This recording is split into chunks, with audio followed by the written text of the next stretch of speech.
to go. Awesome. Thank you. And great to have you, Stephen. It would be great just to get started with your background and kind of explaining how you went from Seneca to building Novabook. Yeah, sure. So I guess we started Seneca when you probably heard a lot of this from Lucas on Friday, so I'll try to skate through it. But I guess we were pretty young when we started Seneca back in the day, I think like 22-ish. So I don't know, I always kind of think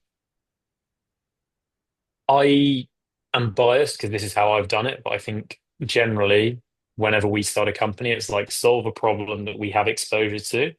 When you're 22, you haven't done that much, to be frank. Like you've basically done education. I worked somewhere else for a year or so, but I think we've been exposed to like a very old, archaic, non-digital, non-fun, non-gamified system where you would have, I don't know, you'd use your phone and the stuff would be great for, I guess, consumer-facing learning with stuff like Duolingo. But then if you're at school where you spend most of your time learning, everything was not even nearly comparable from like a digital experience. You wouldn't be able to access stuff for free. The stuff you could access was like often desktop only or often pretty boring, pretty bad. So that was kind of the problem we were exposed to. And I guess Seneca was our way of solving it. How do you make something free, accessible, fun, gamified, and effective and match them all together into a product? Um, I think the same thing is true for Novabook in that our accounting spend obviously started off very low in the early days. And then as we grew to have tens of thousands of transactions a year, the cost went up possibly to six figures. I'd say you end up spending a lot of money on something. Some of the time, it's not the best service in terms of, I don't know, well, a lot of people complain about inaccuracy and stuff, but also at the same time, you kind of need tax advice if you have option schemes, if you have investors, all that kind of stuff generally ends up being quite important to your company. And then I guess it wasn't always done perfectly. So when we were selling Seneca, we basically uncovered a lot of issues where the guidance we'd received wasn't probably what you'd expect. So suddenly I guess the problem we would perceive is you're spending an awful lot of money on a function, especially at scale. You need that to be done well, but it's also a cost center, so you don't have a huge willingness to pay. And then you also need an advisory piece. The quality of that advice does really vary. Um, Not because, I mean, partially, I mean, it's background, but also if you use an SME accountant, they don't have the knowledge to be a tax specialist and a bookkeeper and a payroll specialist and that kind of stuff. So practically, it's very difficult to have those services, and the firms that offer those services are typically very expensive, and you can't afford them. So you're in a catch-22 where you have a complex business with quite complex needs and low willingness to pay, and you can't really go to PwC, KPMG, those kinds of places to get this advice. So it's kind of filling that gap where you can have high competence advice on things that are fairly complex, um, but make sure it's done right at kind of an affordable level. It's kind of a tricky balance to strike, but that was our problem from, I'd say, quite expensive learnings, both in terms of annual spend, but also just like fixing stuff when you're selling your company. Awesome. So you mentioned you started off in education with Seneca and then you switched over to the accounting industry. A lot of our founders are maybe new to an industry or switching. Can you give some advice about building and building trust in a new industry? Yes, I'd say it's difficult. Um, but I think the thing that's universally true, which is probably most helpful, is you can do it personally. You can't scalably personally do everything that you want, but like you should meet as many people as possible, not because you're necessarily closing customers, but because you will learn about the space and people will, I guess, trust you if you're like a person who is visible and meets people. So I'd say it's hugely valuable from being like close to your customers, from like a learn what do people need perspective. But you basically don't have anything day one, like we don't day one. So, I mean, it's kind of doing the unscalable, but how many people can you talk to and meet to see, I guess, the customer needs? Some of those people might become your customers, but you shouldn't do it with the aim of winning customers. You should just actually meet as many people in the space as possible. It's not like a scalable way to build like a national brand, but you're not going to build a national brand in year one. You basically in year one just need to validate, will people work with you and do you understand what your customers need? So I would say this, I mean, this breaks pretty quickly, but in the first 6 months, it's how many people are you meeting? And then do any of them become your customers? If someone becomes your customer after a meeting, you know there's like a validated point of traction and something has worked. But yeah, I mean, if you're starting from day one and building a brand, if I had a choice between like spend money on, I guess, banner ads, Facebook ads, Instagram, Google ads, I feel like there's probably like some differential in terms of how humans perceive digital media and like more physical experiences. I don't know how to test this. There's probably some studies somewhere, but I feel like if they're meeting you, your brand is more powerful than if they're seeing your banner ad on lots and lots of websites. I'd say that's kind of partially counterintuitive, and obviously it's probably ideal to do both, but often if you don't have money, also at a startup, your time is free. Ultimately, the only kind of unlimited thing is how much effort you want to put into it year one, whereas actually spending loads of money on expensive ads probably isn't as good. Awesome. And you touched a little bit on building the brand through kind of that personal interaction. Were there any other things that you focused on early on with Novabook on how to build a brand that resonates in such a competitive space like accounting? Um, so I think my personal experience has helped because we must have spent up to 100K a year, and I'd say the experience you get for that is not good. And the errors are like an order of magnitude higher than that in terms of the cost to your business. So I think the relatability of that experience is helpful in terms of building trust in that, I don't know, like I'm not coming at this from an accounting perspective and I'm an accountant wanting to provide accounting services. It's more, we ran a company, we went through a very expensive solution, and a lot of the issues were created by that expensive solution. How do you like make sure that doesn't happen to other people? I think that's probably the most, I'm not entirely sure. We need to ask other people to get an accurate view of what this is. But basically, I think that has been helpful in that we haven't necessarily started out from an accounting lens and we just want to do accounting. It's like this is a problem that we think we can solve that every single founder has. Because ultimately, you either solve it by brute forcing it personally and spending ages of time on it, or you outsource it. And I don't think the outsourced options were very good. So therefore, you end up spending a lot of time and cost managing something outsourced. Um, yeah, I'm not sure that's the best answer in the world, but hopefully it's acceptable. It is, thank you.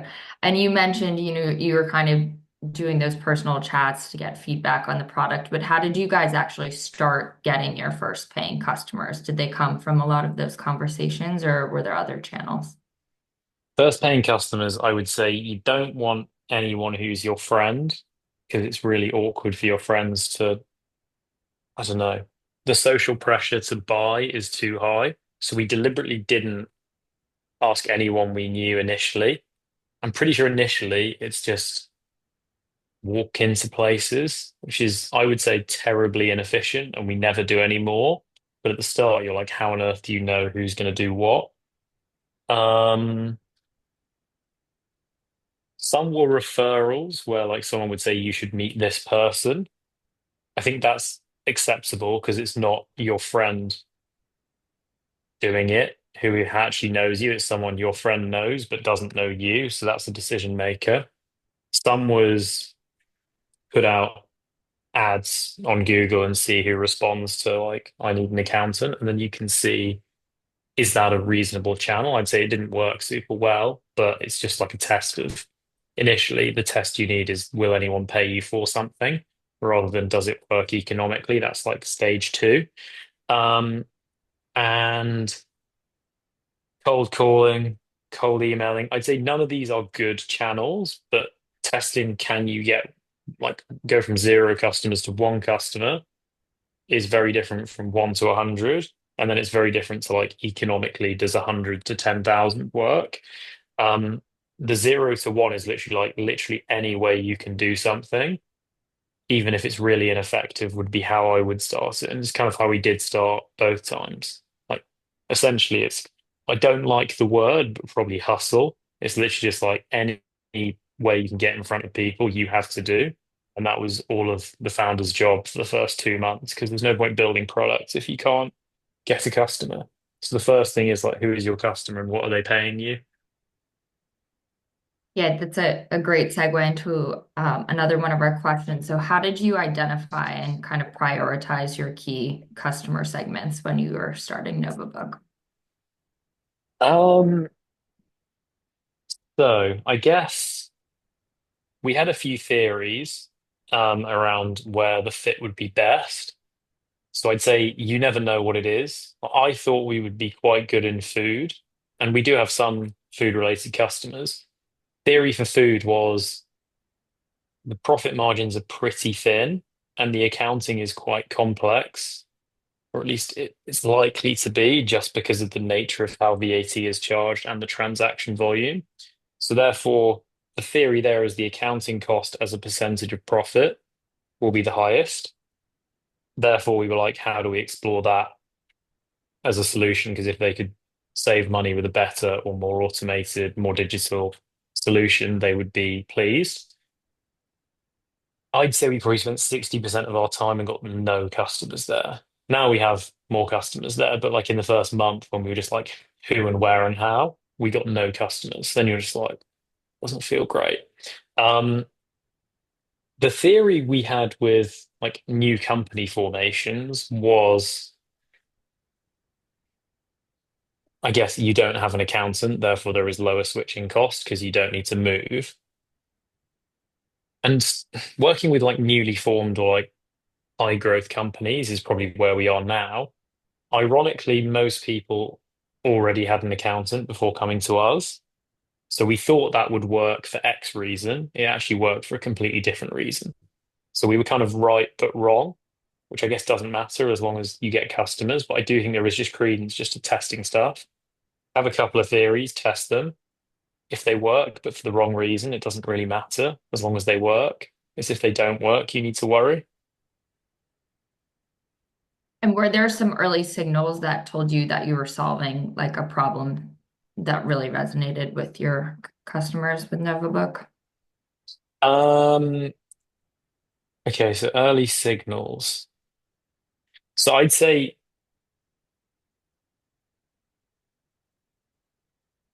I guess you need to abstract to, are you solving like a need or like a nice to have? Counseling you literally have to have for compliance reasons, and I don't really think you can do it yourself. Like theoretically you can, but practically I don't think you can. So therefore there's, I guess, inelastic demand in that everyone needs one. I don't think that's true for all markets. Like if you're selling a plug-in to CRM software, or if you're selling like a new thing, it's a different kind of signal. Um, but I would basically say, in theory, every single business in the UK needs support with finance, which is it makes it an easier problem to solve because you literally know people need it. I guess with Seneca, the early signal,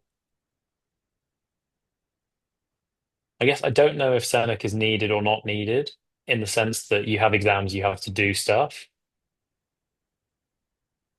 I think Seneca is needed, and my view would probably be you're better off building a business where someone needs something than where it's a nice to have. Nice to haves are really difficult to sell, and the probability you end up in a small niche is higher. So I would say find a need.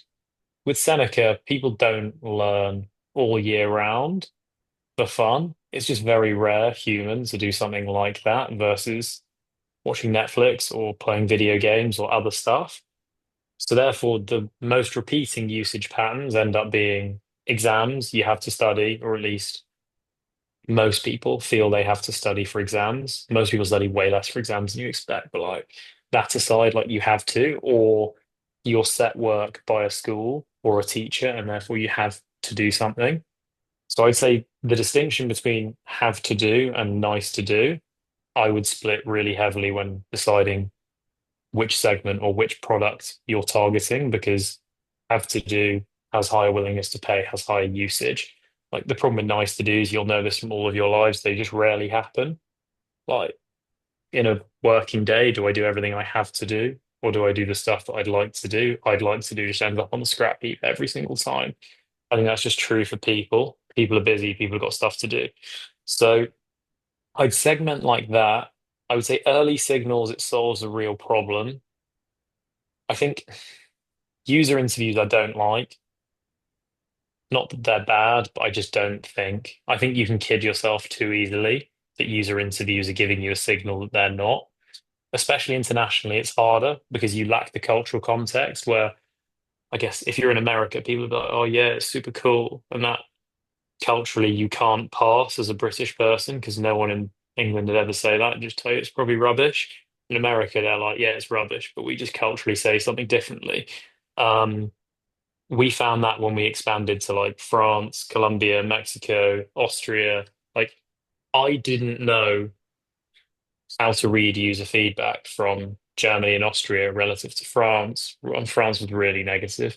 Um, US, Mexico, it's just like you have a language barrier where you translate something from a foreign language to your native language, and then you have to work out culturally, does that mean it's good or bad?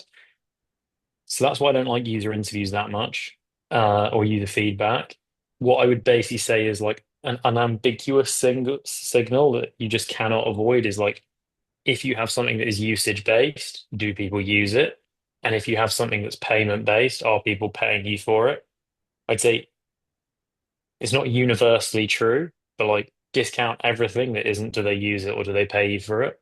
Because people can say stuff that can be so misleading because of social norms, translation, cultural differences. And fundamentally, if they use it, they like it, is a fairly good proxy. And then over time, if they keep using it, they really like it. And then if they pay for it, they really, really like it, would just be, I'd say it's a gross simplification, but that's kind of useful. How did your experience scaling Seneca influence the go-to-market strategy for Novabook? Um, it's a good question. Um,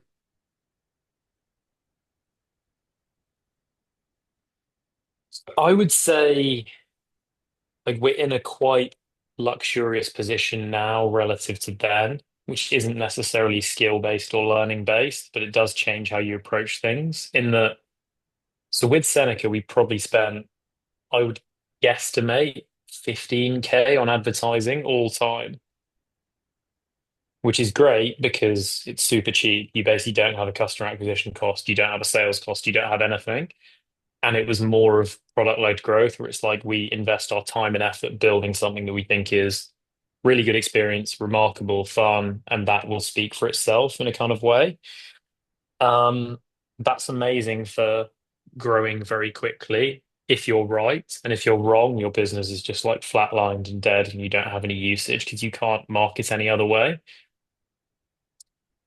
I'd say Novabook, we do things probably more differently where because we have scaled and sold a business before, we have a better ability to raise capital. I'd say when you're 22 and you're raising money, it's like sensibly, because nobody has a clue if you're competent or not, it's a lot harder and you're a lot less credible, which is a nice problem to solve, but it's not like scalable advice. So it's not that useful. Um,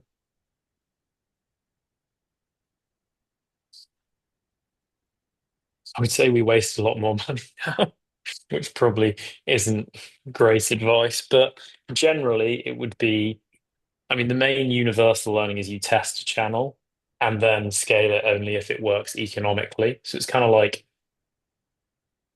if you're doing Google ads, if you're doing Facebook ads, if you're doing events, if you're doing advertising, if you're doing referral, etc., like whichever, there's loads of books that just set out whatever the top 10, 12, 14 channels are at a given moment. But the essence is basically just try them all at as low a cost you think is feasible, and then measure ROI in terms of either usage divided by cost or revenue divided by cost or lifetime value divided by cost. And then I would say lean early stage, first year, lean as much into one of them as possible. And then years 2 to 5, you basically need to eventually get to a point where you have three or four that all work. Otherwise, you end up too heavily dependent on one acquisition channel. So if you're in year 5 and every single thing is a Facebook ad or an Instagram ad, your business is really not very robust. Like a change in the algorithm or a change in ad pricing would leave you extremely vulnerable.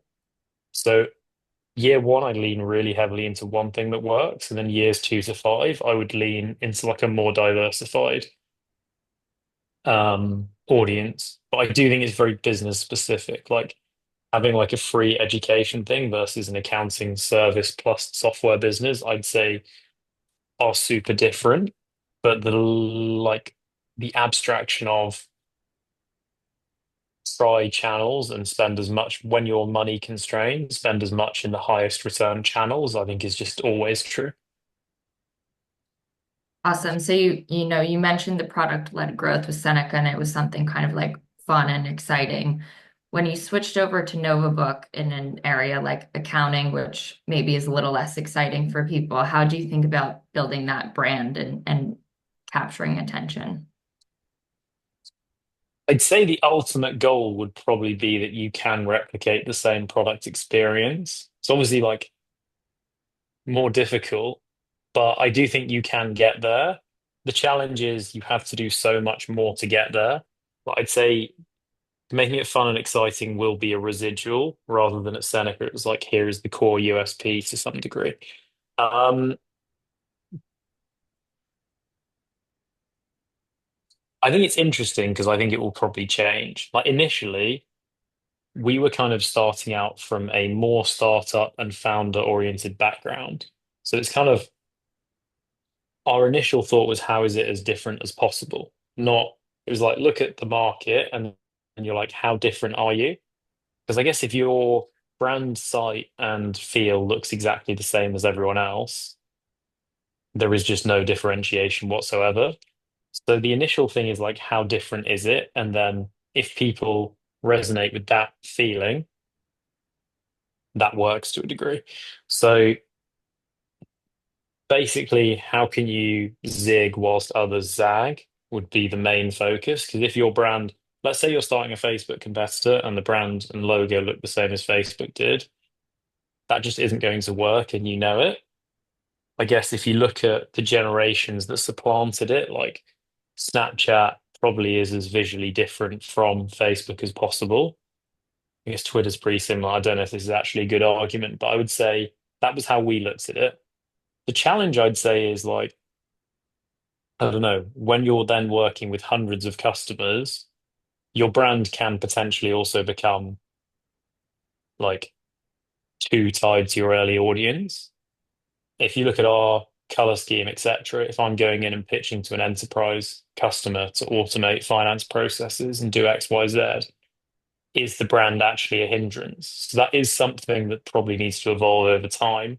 So I'd say you can start off early with, here is for the initial customer profile, what I think is incredibly unique and different.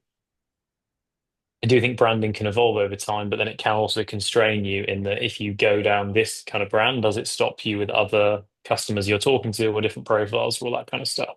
So it's something to be wary of. Brand is, I'd say, kind of reversible. It's not irreversible, but it's still pretty strong. Like if you change it, there's a lot of brand equity lost. So I don't know if you look at Stripe's homepage, for example, they would have gone from like a completely blue page to now I think it's pretty multicolored and very different. But initially, if you're in the getting traction stage, it's like, how are you as different as possible? But that is, to some degree, my experience in a really boring industry where it's like, how can you deviate from that? If you're selling to Unilever day one, I don't think going really extreme and different would be the best advice because they'd just be like, what is this possibly? So it's context dependent, but that's kind of how I looked at it when we started out. Awesome. And you touched on differentiation and branding, but did you guys face any challenges when just differentiating from standard accounting firms in general? Um, I'd say we take quite a software first approach, and I'd say the software, obviously, day one is pretty nascent, and then day 100 it should be better, and then day 500 it should be really quite good, and then I guess day 1,000 it's magical. Like it takes time to build, but I think I don't know, a lot of people pitch themselves as tech first, and then you use the tech and it's not great. I'd say like I do think we can actually just do a lot of very good stuff with tech that will be very differentiating that others struggle with. The challenge, I guess, is if you have to pay for a service to use it, you don't see that until later on. And at the moment, I don't know, let's say our software's, I mean, software takes a long time to build, but let's say we're 5 to 10% of the way along the journey that we want to be. Um, the tech element obviously isn't as differentiating day one as it is day 1,000. So you have to manage that to a degree. And I think brand can help you with that. If you've got a strong brand that can, I guess, make the proposition stronger day one, whereas day 1,000, if your product's magic, people are, it's magic. Whereas you can't just do that overnight with a brand new product. Awesome. And how did you balance quick growth at Novabook with maintaining a strong brand identity, especially with like a fast early stage business? Uh, this is hard. I would say you want to grow as quickly as possible whilst making sure things are still very good for customers. So we've had periods of time where we've just, I would say, slowed growth deliberately, where our growth could be way higher or double, but we've deliberately stopped doing stuff that we know would work because it would mean the customers we have would have a worse experience. So the heuristic is basically, I'd say my growth targets are extremely high to the point of unreasonably high, but they are possible. But I will miss those if I think the experience for those that we have worsens. So it's basically how quick can you practically go whilst your customers are still getting a great experience is basically the equation. And we've had that a few times where we just slow down, not stop doing stuff or stop taking people on, but we'll just turn off growth channels and make sure you take on higher quality customers or you take on um, customers you have better relationships with and like dial down other stuff. Um, but it's basically like there's no point growing if the experience is negative or average. Like average is not a differentiator. So you need to grow as fast as possible whilst the experience is great, but that's just a personal judgment. There's no like algorithm.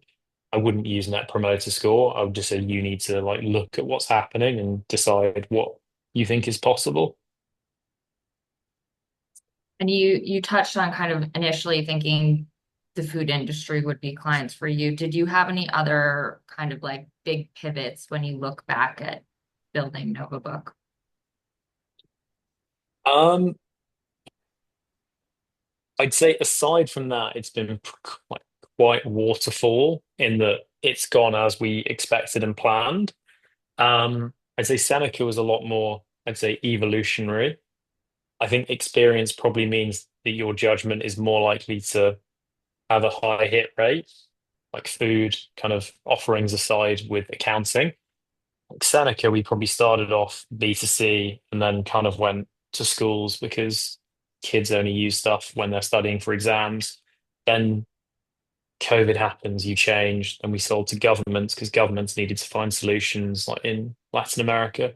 Like that was probably more evolutionary. That was more like market needs of like stuff's gone wrong, how do we fix it? Stuff is going right, let's do more of that. Um, basically say if your numbers go down or don't grow, you have a problem and need to think about what you're doing. Because I guess startup scene, it's like growth is all that matters. If you're building like a sustainable, normal business, that's fine. But in the early stages, it just needs to be growing, like more and more and more sustainably, though. Awesome. And we have a question from M in the chat. How do you know what a high value customer is when you're still working out who your exact customer is? And is there a certain amount of like data you need to have before you can define what a high value customer is? That's a good point. I would say so. It's an imperfect. I'd say it's an art rather than a science because you don't have the data. I would say if you're, I mean, number one would be, is it expensive to acquire a customer? Like there are some channels that you spend money on where you could acquire a customer for like, let's say 10 pence, probably use Seneca and the customer acquisition levels closer. But like, let's say you can acquire someone for 10 pence, or you can acquire someone for £100. Stopping the £100 and keeping the 10 pence, if you wanted to keep growth higher quality and more sustainable, would be the first go-to. The second would probably be like how magical will the experience be for that user? I'd say with any software product, like I think software often has like an infinite surface area where you could build everything for everyone. And that's kind of, I guess there's loads of companies like Salesforce that just keep building and building and building and building, and the stuff you can build gets more and more. Like, who do you think is going to have the best experience today using what you have? That would probably be higher quality because if someone gets an average experience, that's fine, but it's not magical. Whereas if you can provide the magic initially, that's way better. Um, and then I guess the other thing would be probably revenue. Like if someone's going to pay you 10 grand versus 1 grand, it's probably worth leaning into that. So those would be three heuristics you'd use, but there will be other stuff that you could overlay depending on the specific business. Awesome. And then taking another question from the chat from Alistair, what can B2C founders do practically to build that brand physically versus digitally? Um, so mind me asking what it is B2C, just to get more context, because I guess B2C can be physical products, it can be digital. Yeah, so hi, Alistair here, or Ali. It's a D2C fintech app focused on pensions. So, so there's stuff you can do, but it's expensive. I'd say the more tightly grouped your niche is, the easier it's going to be to do physical stuff. AKA, if your customer is 60 million people, unless you have a hell of a lot of money, it's going to be difficult to do physical stuff. But you still can meet 5,000 people a year personally. I wouldn't recommend it probably as like the best use of time, but it may be the case that physical, I guess like if you meet users and you could sign up 1,000 users and there were value to them, that would make sense. Um, if they became customers. If they didn't, you'd have to cut it pretty quickly. But I would say in practicality, if you don't have a big budget, digital where you target programmatically via, I don't know, Google or Instagram, your actual target audience or people with intent is probably a better strategy. I'd say kind of every advice is context dependent. So like Probably, target them digitally and then try and meet them physically or virtually, but in person to I almost would like say expose I them. wouldn't over-index my advice in that I think B2B in a trusted area, a relationship probably matters more than B2C where you deal with a digital product. So I wouldn't over-index what I've said in your instance. I'd say early users, it's good to understand where they get value from. Here, I would say my advice is probably wrong. And if I was running your business, I would probably just use high intent Google AdWords and then Instagram if you can get enough granular data on who would be getting it rather than everyone to make sure the acquisition cost is reasonable. Okay, cheers, Stephen. Really helpful. Thank you. Awesome. Fiona, I just saw your message in the chat. Do you want to hop on and deliver the question live? Yeah, sure. So, hi, Stephen. Thank you so much for sharing your knowledge. I took the. I still don't know whether I made the right decision or not, and it makes no difference because I made it. I made the decision anyway. But I'm interested in your perspective. I've had a number of people tell me I shouldn't have built my software first, but I did. and now I'm just continuing to improve it and roadmap it. And I just can't get over the fact that people who are saying I shouldn't have built my software first, how am I supposed to get investor funding then if I can't sell to clients who can then help me demonstrate to the investors that there is a market for it? And I guess I just want to kind of put that to bed. I want more and more people to say, to give me their opinion so I can put this nagging thing to bed at the back of my mind, because I've had people tell me investment was a lot easier pre-COVID, but post-COVID funds aren't so easy to come by. So you need to do absolutely everything you can do. And if one of those things is build the software, then so be it. Because I've built the software and I don't want to have this nagging thing hanging over me. Do you know what I mean? That I shouldn't have built the software. I would say probably neither matters relative to having customers. So I'd say it kind of encompasses your question, but like the most important thing is get customers. Yeah, Investment is a route to get customers, building software is a route to getting customers.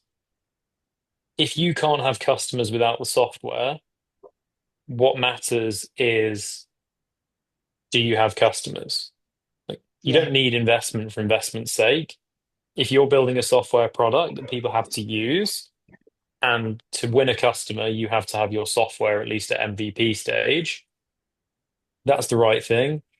And waiting for investment, I mean, what are you going to do with the investment money? You're going to spend it building the software. So Oh, in our my, case, we're going to scale it. But Stephen, that is the first response I've had that's that. And I love that response because in my particular industry, I believe that, yes, I did need to build the software first because of the education piece that goes with it. So I love that. You're the first person to be more, you know what I mean? To say it could go either way depending on your industry. So I love I'd that. Sorry, say you're going to. with the software, the main thing is, do you have customers or users of it now? So I guess if you have something Yeah, out there that it does whatever is needed, as long as people are using it or paying for it, that's the main thing. Like, as long as customers pay or customers use, that's like the only variable. Investments like a means to building the business rather than the end goal. yeah. And like I say, yours is the first one I've heard that actually he said it could be either way. I'm going to take that and move forward with it and try and put to bed this nagging concern I've had. And the next person who says to me, you shouldn't have built the software, I will give them your position on it. So thank you very much. Thanks. And by the way, can I actually use that as a LinkedIn post? Because I'm sure other tech founders get told the same thing. Yeah, sure. Thank you. Hopefully it's not I'll too do that. boring, but Oh, yeah, well. feel free. Sorry Thank if you. my quotes Me, underperform on the though. algorithm.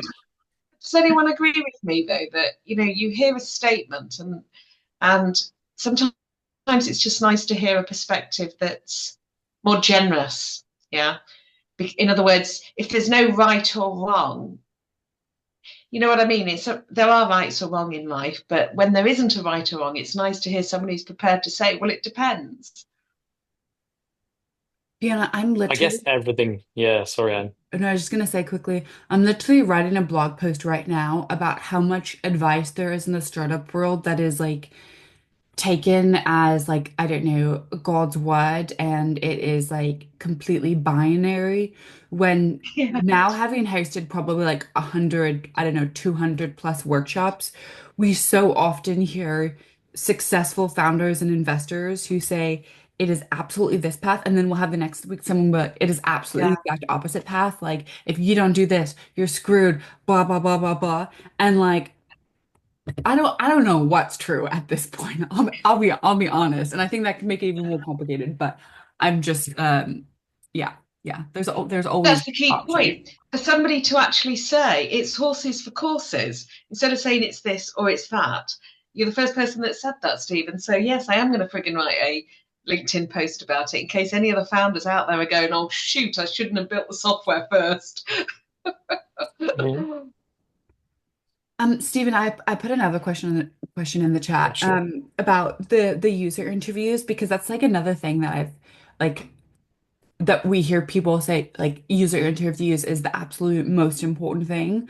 And like what should be driving all of like your product roadmap, your pricing structure, things like that. And I also wanted to touch on pricing for a moment. But so I'm really interested in your take about how like you said like just look at the data. Are people using the product? That's the best indicator. If you're looking at like a controlled segment of the market, or perhaps like you're launching just with SMEs at this business size within London. Is user feedback helpful when like you remove the cultural element, or are there any exceptions to that? Um, I'd say again, I probably shouldn't give too much unambiguous advice. I'd say I if you're looking at like what would people like you to build, or you're in a very early stage, you don't have much traction and you need to understand your customer and your problem better. I think user interviews will be helpful to understand the market, the customer, why things don't work better. In terms of measuring traction and how is your business going, do people use it or do they pay? Would probably be my heuristic. So I'd say very nascent, very early stage businesses to understand what they should do, I think makes sense. But then the measurements of the success of what you do should be, do people use or pay? And I think the errors, this is probably more precise advice. The errors arise when people think a user interview where someone says good things is a sign of success. Your sign of Mm, success is usage or payment, but the user interview can inform earlier stage what you should do a little bit, if that makes sense. that makes sense. Um, I Cool. have a whole other set of questions around pricing. I'm kind of curious, but I don't want to take away from founders in the audience. Are there any other questions, Michaela? Do you have any other questions? I have one question quickly, Stephen, about just how you in the early days and now obviously Novabook, you have a presence at events and you have partners. How did that kind of impact your go-to-market strategy, and like how do you think about framing those in the beginning? Um, I would say that's part of the kind of testing strategy where it's kind of like, I don't know, if you can do physical things, I think they're better, but I don't know they're better. Like it's not necessarily measurable. It's kind of like at some point as a founder, you just have to have a worldview and it might be right and it might be wrong, but you just got to back it and do it. Because also a lot of these things aren't that easy to measure and certainly aren't that easy to measure on like a short time scale. And then the other thing is how many different things can you do to actually get more data? I think it's more the belief in the physicality and the early stage testing phase that's led us there. And then, I don't know, on a 2, 3, 4 year view, you might lean more heavily into digital or more different stuff. But I'd say like not everything's measurable. There's a tendency to spend too much time on the measurable. Um, but at some point, you need to kind of at least find a way to getting data that you can use and clean and make judgments on. I was Awesome. It's funny you say that about events because like I think about that all the time for how much time we spend putting hotbed events together because it requires a significant amount of time, Yeah. and it's not like we're trying to sell a product when we're at events. So it's like what exactly is the ROI? And then it's always like I'll be in conversation with a potential client or um some founders who have recently joined our community and ask them how they found out about hotbed, and it's like, oh yeah, I attended this event 6 months ago, and I may have not even like personally seen or interacted with that person at that event, but they came to an event ages ago, or they had a friend who came to the event and loved it and wanted to come to the next one. Like so much stuff has happened off of the back of it, but it's impossible to measure. And it is literally just Yeah. like, am I lucky enough to have a conversation with someone where that comes up? That's the only way I can know the ROI there. Yeah, exactly. It's so hard to see the chains of interactions that lead to things from them. Yeah. Um, And then, okay, I want to chat a little bit about pricing now. Sorry, but before that, I have one other question actually. With, I guess, Seneca and Novabook, you're selling to customer bases where people are very, I guess, like emotionally invested. Like with ed tech, I envision like, okay, you're working with parents, and there's nothing parents care more about than their kids. Or I guess like it also sounds like government and the schools too. But at the end of the day, it's like people thinking about whether or not this helps their kids. And then also with Novabook, when you're selling to often startups, right? Like a startup is like your second baby, like founders, I work with founders all day, and I'm also a founder. Like everyone's super emotionally charged and invested in what they're doing for good reason. Is there anything that you've learned about like selling to people who are so closely invested in the outcomes of the product that you're delivering? Um, I don't think I have the best answer to that. I would just say, like, your job as a founder is to have ownership of delivering a really good experience. Like, if stuff goes wrong, it's kind of on you. If stuff isn't good enough, it's on you. So I would say the level of quality assurance and the level of ownership that you need to have, and you need to push down your whole organization, is like an order of magnitude higher than most people are used to. It's almost perceived as unreasonableness when you're like, this needs to be perfect all the time. But that is kind of your job. And the default of most organizations isn't that. So I'd say that's probably the least comfortable part of any job, is like essentially setting standards and quality assuring. But that's the way you make people have good experiences where it's really matters to them. Um, and if you don't do that, you basically won't have an organization that cares about quality or ownership or getting things done for people, which don't I just don't think works unless you're a super big company with a great competitive position and great scale and everything that comes with already being a successful business. But, like, being unreasonably high ownership is like it is an advantage that you have that others don't have, but often people can be too scared to do it because it's not necessarily the most fun. Like, no one enjoys setting standards.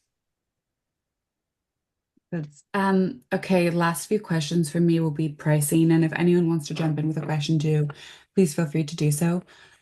Um, I guess like how do you go about setting up a pricing structure? When is the right time to have like a freemium version? When should you be charging? How do you even like just set your first number? First number ever, I would price something that you know the person will pay, where they're not going to like balk at price, um, but is a very low amount, so you can get someone over the hurdle of using something for free to paying for something. So that's like the very first person or the very first customer. The thing you want to test there is, do they pay anything, not are they paying the right amount? So the first thing is like, will someone pay something? Um, the second thing of like, what price do we charge everyone, is a super different question. Um,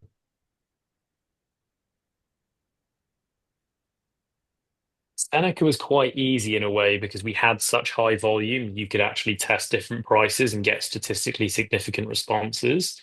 Whereas if you have low website traffic and low usage, you actually can't really get any data and you have to go off judgment, or like there's pricing models you can use that people recommend. I think you probably need specific advice to make pricing decisions. I'd say generally, I think people price too low in startups. Like, we definitely price way too low, but it's kind of like fine because, I'm not gotta, complaining. Don't increase the yeah, price. I would say, like, I think people price too low, but we definitely price too low now. But I think that's part of the strategy, where if you build the right tech solution, having a low price pressures you to deliver on it rather than just relying on being like a normal accounting service firm. The ideal is you have enough data to test. The second is you probably price too low. But sometimes I'll give that advice and I'll hear someone's prices and I'll be like, that's way too high, get it down. I would say your judgment as a founder is the only thing that can set price, with the adjustment that you're probably pricing it too low because you're scared of increasing price and you feel squeamish. Makes sense. Yeah. Um, And then the last question for me is, I guess like, are there any other differences that you notice about running like a B2B versus B2C company, especially when it comes to like user behavior and what makes a customer segment fall in love with the product? And sorry, I'm just gonna add a quick note. My fi Zoom does a really good job of blocking the sound out, but my fire alarm is going off, and so I need to run for like 1 minute and just make sure there's not any other issues. So Michaela, I'm gonna hand it back to you quick. Sorry. Um, the fire alarm has literally made me forget the question. Can anyone remember it? I think it was kind of a difference between B2C versus B2B. Oh yeah. Um, I guess the sad thing about B2C at scale is you don't really talk to anyone. B2B, there's always someone there proactively, usually because the payment is higher. B2C, if you have like 500,000 people a day, the only stuff you see is customer support and complaints. Whereas at least B2B, sometimes people say nice things, whereas intercom, people don't normally say nice things. Um, I'd say, I don't know, that's just the job. As the company grows, the selection bias of what you hear becomes the negatives, not the positives. Um, but B2B, I'd say you hear more positives and you get more, I'd say, good feedback and interesting user feedback from your customers. B2C, at scale, there can just be such variance, and the quality of feedback can be quite low. You can aggregate and abstract it, but it feels a lot less personal because, I don't know, aggregated, like, I don't know, word clouds of what the most common stuff coming through after you filter out expletives and the like, I guess, in like a B2C mass market platform. It's interesting. I'd say, I think the same product feel in your gut of what you want to build is the most important in both. I think it's not super different if you're at least building software or a product. Um, but B2B, I think you probably have less impact, but it's probably more satisfying on the micro level. Whereas B2C, it just can become very abstracted away from what you actually do because the volume becomes so high. Sorry, we're all good now on the fire alarm side, unless it goes off No again. fire.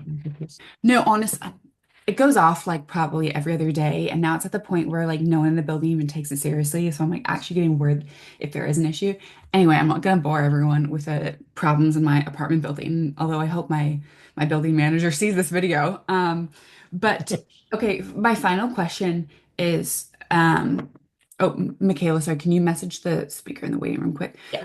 My final question is in terms of like communications with now you're selling to startups. What are the most like effective channels and like how do you think about frequency? Like what are too many newsletters and emails to be sending people? Like what's that sort of Goldilocks zone? It's a good question. I'd say we don't know yet. When Lottie sends something, less people unsubscribe than if I do, which is always sad to see. Um, I guess the optimization problem, sorry, my laptop's gone haywire. I guess the optimization problem is what does what you want. Does what you want could be people read the newsletter, it could be they attend a webinar, could be they come to an event, could be they book a sales call, completely dependent on your business. It's like what has the highest ratio of people doing the action that you want versus unsubscribe rate. Obviously, if you email someone every day, they're more likely to do the action you want, but they're more likely to unsubscribe. And if you email once a year, the probability they do the action is really low. The probability they unsubscribe is really low. So it's kind of like, where is that tension where you think you do that? I guess my view is if you're going to do anything, make sure it adds loads and loads of value. So if you're sending anyone anything, is it useful or not? Would just be my heuristic. Because if you're just focused on people doing the action, the probability it's useful is lower. Hmm. Okay. Perfect. We're going to have to wrap things there. Stephen, Cool. thank you so much for your time. We'll be sharing this video on YouTube probably this afternoon. Are there any final thoughts you'd like to share, or where can people find you? All good. I'd say, yeah, if anyone wants to connect on LinkedIn, I'm always there, posting more frequently now. Um, Probably an uncomfortable shift. And then if anyone wants to drop me an email or anything, I'm sure Emma and Michaela have my details. But thanks for having me along, and yeah, have a lovely rest of the day, everyone. See you soon. Perfect. Thanks, Stephen. Thank you.